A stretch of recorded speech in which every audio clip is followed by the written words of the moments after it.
Suspense. And the producer of radio's outstanding theater of thrills, the master of mystery and adventure, William N. Robeson. The security of mankind is guaranteed by the balance of nature. If there weren't bigger fish to eat smaller fish, eventually there would be more fish than water for them to swim in. The rabbit is public enemy number one in Australia because there is no indigenous predator with a craving for Hassenpfeffer. The law of the jungle is implacable, and when it is broken, when nature's balance is upset, man had better head for the hills. In a moment, we bring you a classic story of nature's imbalance. On one side, the frightful Formicidiae Doryalinae, ants, millions of South American army ants. And on the other, a man who knew no fear. Listen. Listen, then, as William Conrad stars in Leiningen versus the Ants, which begins in 60 seconds. The folklore of America is filled with accounts of superhuman sailors like old Stormalong and extraordinary ships like the Courser. Perhaps our confidence in our strength to meet any challenge enabled our forefathers to chart the unknown. Perhaps that's why we just had to have the largest sailing vessel ever built. She was so big that all the officers and men were mounted on horses. Her masts penetrated the clouds, and the top sections were on hinges so they could be bent over to let the sun and moon pass. Well, it was during one of those September storms when suddenly the Courser found herself heading down the English Channel between Calais and the cliffs of Dover. But the channel just wasn't wide enough. The captain shouted to old Stormalong at the wheel, "Will she make it?" "May scrape a bit of paint off on our sides," said old Stormalong, "but she'll go through. Send all hands over and soap the sides." And you know they soaped that ship so good that big hulk slipped through just as sweet as honey. Of course, ever since then, the cliffs of Dover have been pure white. That's from the Courser's soap and the action of the waves. Folklore belongs to every nation's legendary past, and I guess we Americans have our share of some tall ones. And now, William Conrad in Leiningen versus the Ants. A story well calculated to keep you in suspense. I first met Leiningen while performing my duty as commissioner of the Toto Santo district along the upper reaches of the Santissima River. As my boat neared his plantation landing, I saw him upon the river bank regarding me with mild interest. A great hulk of a man with bristling gray hair, bulky nose, and lucid eyes. His entire appearance somehow suggested an aging and shabby eagle. I came quickly to the point of my visit and issued my warning. Leiningen puffed placidly at a huge cigar and seemed unimpressed. It's decent of you paddling all this way just to give me the tip, Commissioner. But even a herd of crocodiles couldn't frighten me from my plantation. You don't understand. These aren't creatures you can fight. These are army ants. They're an elemental force, a gigantic catastrophe, an act of God. 10 miles long, 2 miles wide. Ants, nothing but ants, and each one as big as your thumb. Why, they can strip a man's body to a skeleton in 6 minutes. Commissioner, in the 3 years I've been here, I've met and defeated more than one catastrophe. Flood, drought, plague. I'm not going to run from this one. I tell you, Leiningen, you don't know these ants. But he merely sat there, puffing at his cigar and regarding me with a grin. But I knew it was hopeless. As I boarded my launch and cast off, I felt a sudden resentment toward this obstinate madman. And yet with it was something else. I'd never met a man like this before. I stood on the bank Couldn't of the help river wondering watching what the commissioner's combination of launch elements until it may have- rounded a bend and was lost to sight. There was a strange look in his eyes as he stared back at me. Clearly, he thought me insane. Well, he would have not been the first to think so. But I knew my own powers. I was sure of myself. I had seen men defeated many times, and always for the same reason. That only strengthened the central argument of my life. That intelligence, directed aright, always makes man the master of his fate.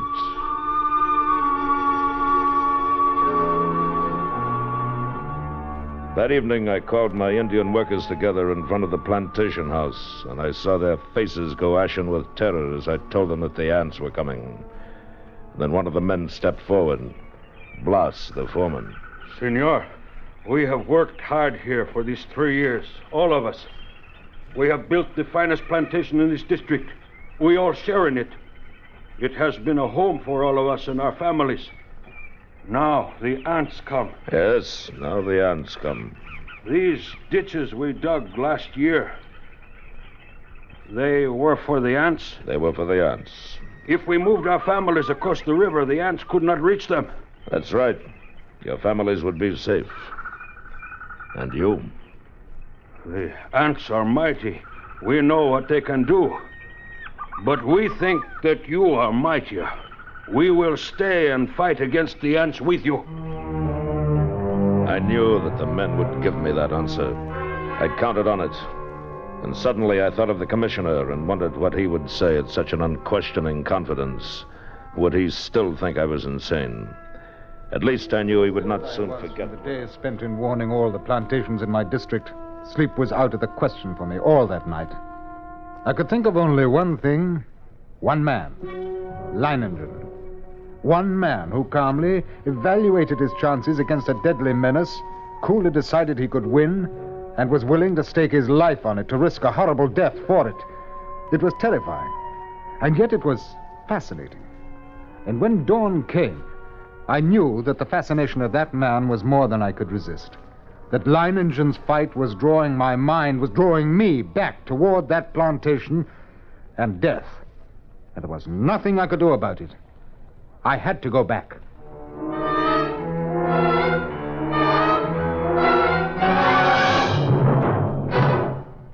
The second act of Suspense continues in 1 minute. Do you know the Social Security benefits to which you will be entitled when you separate from the service and take a civilian job? Here's a tip from Social Security. When you open an account at a store, a special record is usually started for you. When you get a Social Security account card, a personal record is also started for you, using both your name and the number of your card. To be sure your Social Security record is correct, it's a good idea to check your Social Security record every few years.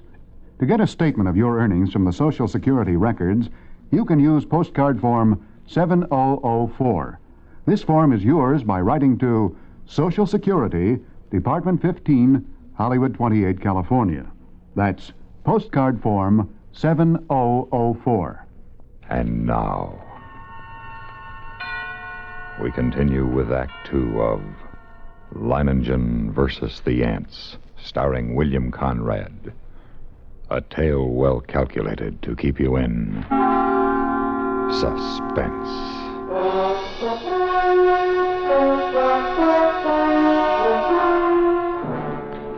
It was 10 o'clock in the morning when I rounded the bend below Leiningen's plantation. I put him at the dock and tied up the launch. And then I saw him standing on the bank above me, arms folded, stubby cigar in his mouth, and a sardonic grin on his face. Back for another warning, Commissioner? No. Back to stay a while, huh? Yes. You don't seem very surprised. I'm not. You expected me? I thought you'd be back. Come along, we'll get some horses. You'll want to ride around the plantation, take a look at the defenses I've rigged. Defenses? How have you had time? I've always known that sooner or later the ants would come. Well, yes, I'd like to see the defenses. And the ants? We'll be getting a glimpse of them before long, I should think. Yes, and the ants. The defenses Leiningen had devised were quite impressive. Surrounding 3 sides of the plantation like a huge horseshoe was a ditch 12 feet wide. The end of this ditch ran into the river, which formed the 4th side of the plantation. And at the upriver entrance to the ditch, Leiningen had constructed a dam by which river water could be diverted. A large hand wheel controlled the floodgate of the dam. As we approached the ditch and rode along it, I could see that it was nearly full. How do you like my first line of defense, Commissioner? Well, it's reassuring. Like a moat around a castle. Unless the ants know how to build rafts, they won't reach the plantation. But this is only the outer moat. There's a better one than this. Come along. We'll go up to the high ground where the buildings are. We can get a view from there. Leiningen. I didn't see any women or children around the plantation, or any animals. Yes, that's right. We moved them across the river. Oh, then even you think that there's danger? Not because of danger, Commissioner. Matter of efficiency. Efficiency? Cuts down on the efficiency of the men if they're worried about their families. Critical situations only become crises when oxen and women get excited. Here we are. See the ditch? Well, it's much smaller than the other. You've noticed how all the buildings are on this piece of high ground. This inner ditch surrounds them, and it's lined with concrete. Yes, but even filled with water, this is no barrier. It's not big enough. Why, if the ants get this far, they'll get no farther. This ditch wasn't built for water, Commissioner. You see the pipes leading into it? See those storage tanks on the hill? Huh? Gasoline. They can throw up a wall of flame. You care to bet they won't like that? Oh, I dare say they won't. Look, Commissioner. Over there on the horizon. Yes, there are your ants. Look at them. It was a sight I'll never forget. Over the range of hills, as far as I could see, crept a darkening hem, ever longer and broader until the shadows spread across the entire slope, and then downward, uncannily swift. And all the grass and bushes on the entire slope was being mowed as by a giant sickle, leaving only the vast moving shadow, extending, deepening, and moving rapidly nearer. They're a hideous lot, aren't they? Oh, Leiningen, we can't last against that. Look at them. Why, they could fill your ditches with their corpses and still have enough to destroy every one of us. We've got to run for it. No. They haven't gotten to us yet, and they never will. Come along. We'd best get back to the men. The hostile army was approaching in perfect formation. No human battalions, however well drilled, could ever hope to rival the precision of that advance. Along a front that moved forward as uniformly as a straight line, the ants drew nearer and nearer to the water ditch. And as they approached, two outlying wings of the army detached themselves from the main body and started marching along the sides of the ditch, no doubt expecting at some point to find a crossing. And during this hour-long flanking movement, the main army remained still. Across the scant 12 feet of ditch, I stared at them, and they seemed to stare back at me.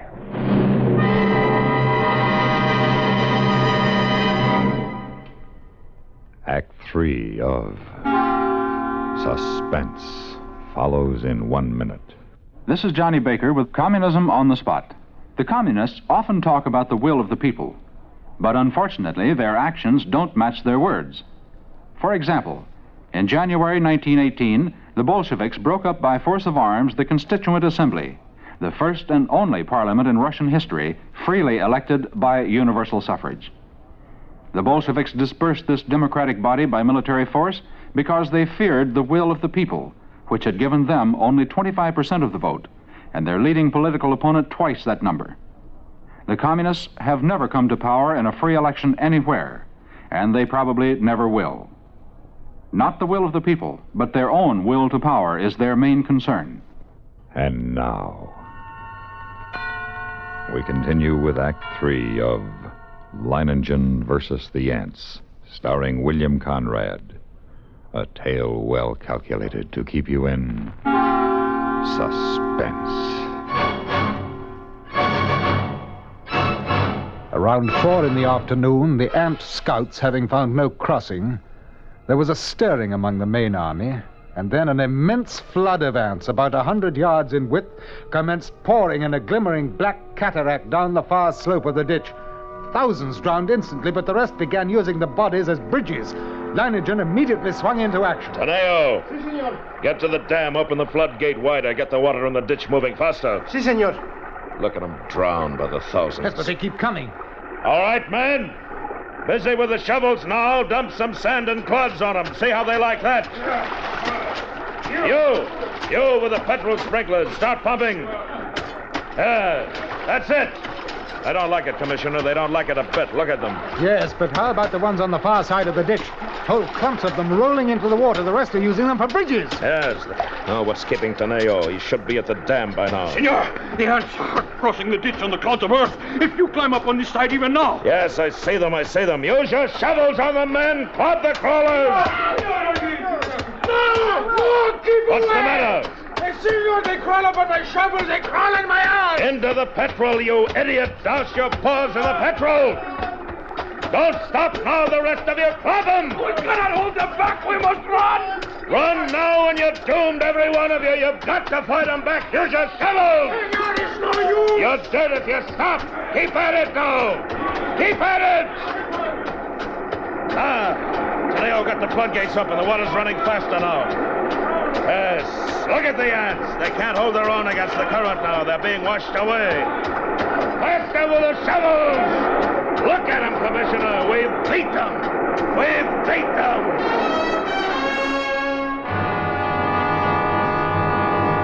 It was true. Leiningen had won, at least the first round. The floodgates were left open to forestall any night crossing. I allowed myself to hope that the ants would go on, would pass us by. But when the dawn came, the dark blanket was still there, motionless across the ditch. And then we noticed a feverish activity on the other side of the plantation. Here, a grove of tamarind trees lined the far end of the ditch, and every tree swarmed with the crawling insects. But instead of eating the leaves, they were merely gnawing through the stems so that a thick green shower fell steadily to the ground. Well, it looks as if it's feeding time for our friends, huh? Boss, Senor. have all the petrol pumps brought here and get everyone over here except the lookouts on the other side, and then pass out the shovels. Si, senor. Are you going to deprive them of a meal? Meal? Aren't they cutting down the leaves for food? Wish they were. What do you mean? I said if they wanted to get across, they'd have to have rafts. And that's just what they've got. Those leaves are their rafts. Even as he spoke, the leaves went tumbling down the far bank by the thousands. The current drew them away from the bank, and each leaf carried several ants. Don't worry. As long as you keep spraying them and shoveling dirt on their rafts, they can't land But, now. senor, there will be too many. It's true, look. More leaves in the ditch all the time. Why, they'll have a solid carpet to walk across in a minute. Not so fast, Commissioner. I've still got a trick up my sleeve for them. The water. The ditch is drying up. Yes, of course it's drying up. That's the plan. Those are the orders I sent to the dam. Are you mad? As soon as it's empty, what's to prevent the ants? Look, the water's way down. It's almost dry. They'll be able to come across the bottom. They'll not make it if the man at the dam carries out his orders. He should have opened the gates again by now. To flood the ants? Yes, right. What a chance to take if anything should happen. Here comes the water. Now we'll give the crawlers in the ditch a good ride out to the river. Yes, there. Look at him go.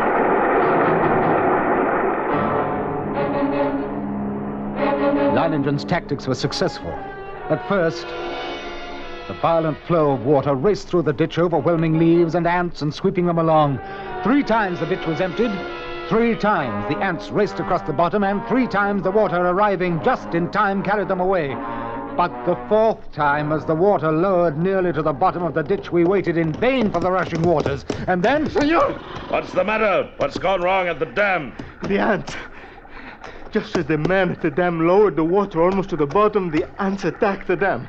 Before he could open the floodgate, he was almost surrounded. He ran. The ants kept coming. They were across the ditch. Leiningen stood motionless, absorbing the news of his defeat without a word. Then he raised his pistol and fired 3 shots into the air. The prearranged signal for all the men to retreat instantly to the second line of defense, the concrete-lined ditches 2 miles from the point of invasion. Soon after we arrived there, the natives commenced straggling in, silently. Leiningen waited until all of them had gathered, and then he spoke to them. Well, lads, we've won the first round, lost the second. But we'll smash the crawlers yet.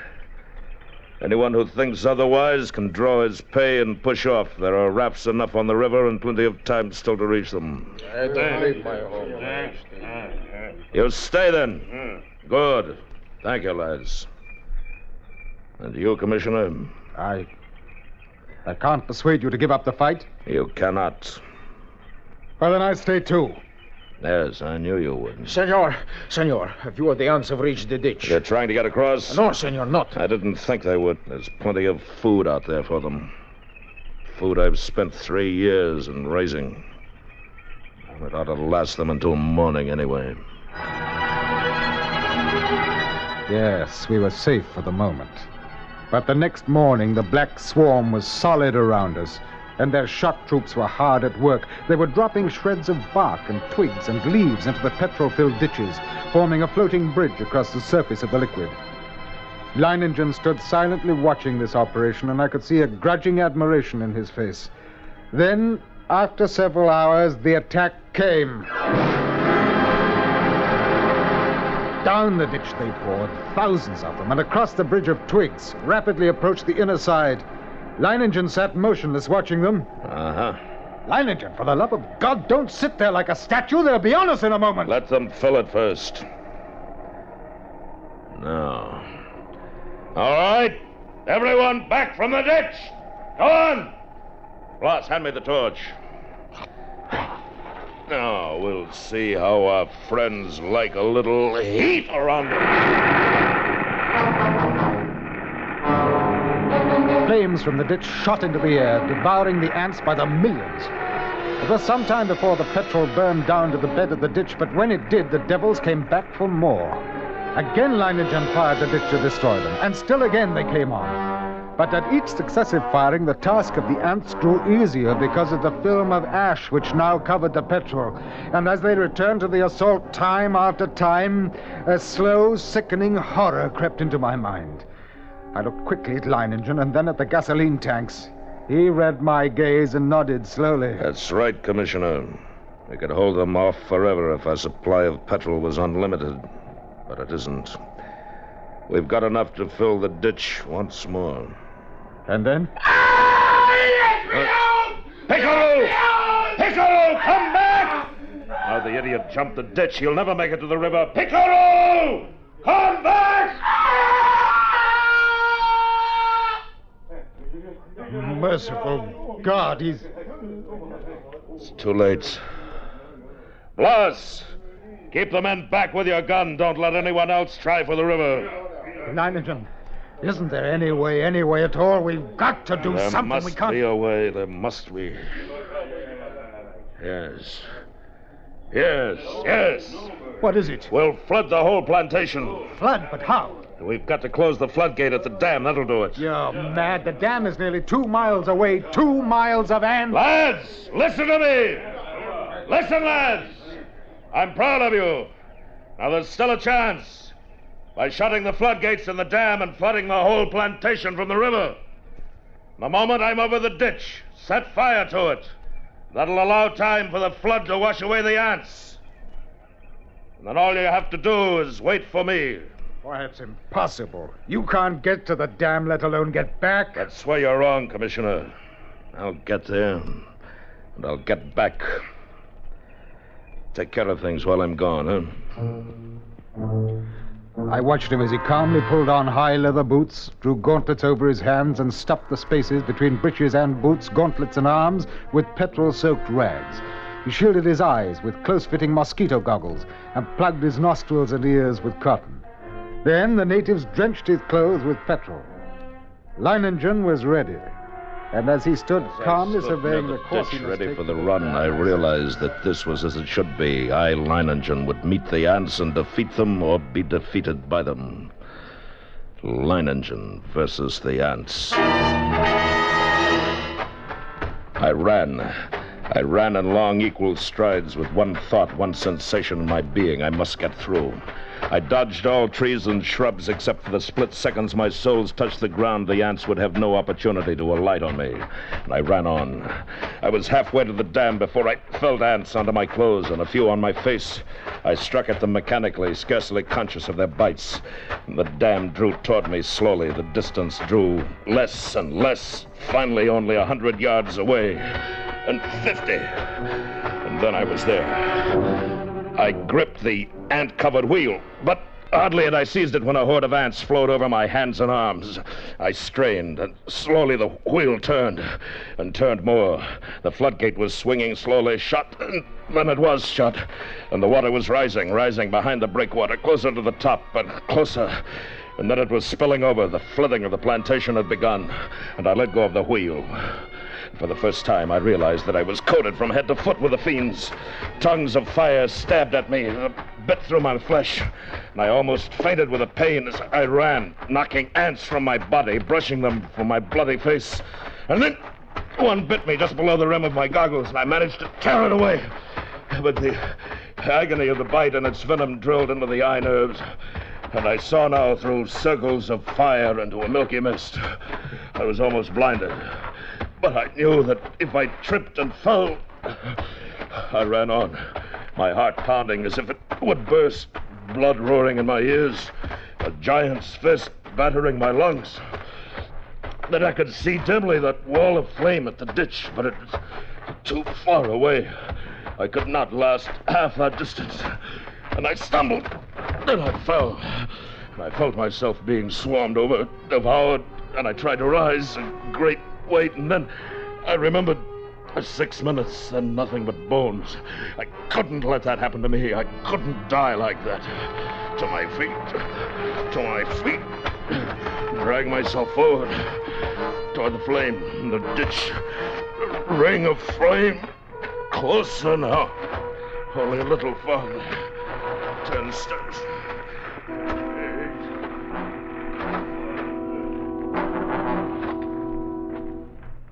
It seemed we had waited for hours, when all at once, through the blazing ring around us, an apparition hurtled and fell full length on the ground. Leiningen, alive with ants, unconscious, with blazing eyes and lacerated face. We rushed to him, stripped off his clothes, and tore at the ants that covered him. His body seemed almost one open wound. In one place I could see a white bone. Later, as the curtain of flame lowered, I looked out where that blanket of ants had been and saw only a vast expanse of water covering the entire plantation. The ants were gone, drowned, and Leiningen had won.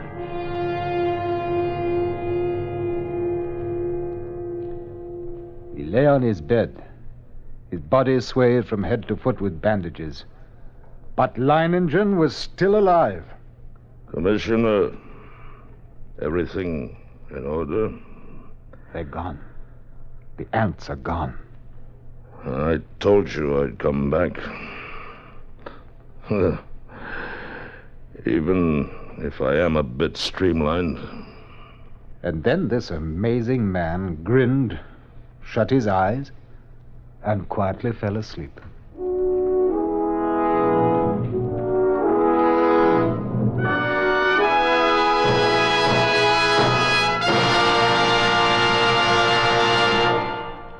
Suspense,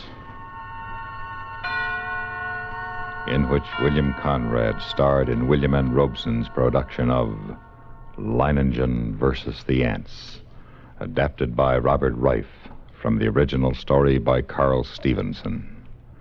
Listen again next week when we return with Man from Tomorrow, starring Frank Lovejoy. Another tale well calculated to keep you in suspense. Supporting Mr. Conrad in Leiningen versus the Ants were Ben Wright, Lou Merrill, Donald Buca, and Don Diamond.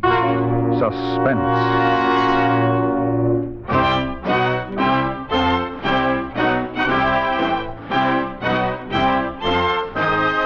Suspense has been brought to you through the worldwide facilities of the United States Armed Forces Radio and Television Service.